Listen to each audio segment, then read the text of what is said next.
آپ کو اہم خبر دینے جا رہے ہیں۔ پاکستان فوج میں تقرر اور تبادلوں کے دوران DGISPR میجر جنرل آصف غفور کو بھی تبدیل کر دیا گیا ہے۔ میجر جنرل بابر افتخار کو نیا DGISPR تعینات کیا گیا ہے۔ میجر جنرل آصف غفور کو GOC اوکاڑا مقرر کیا گیا ہے۔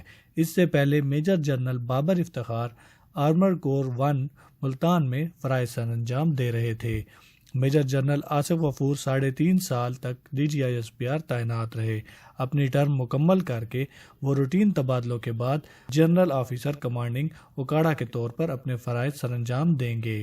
DGISPR کے طور پر انہوں نے ایک متحرک رول ادا کیا۔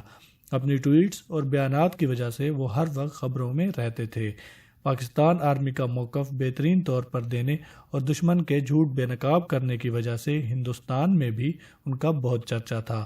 امید ہے نئے DGISPR بھی ان کا ایک بہترین متبادل ثابت ہوں گے۔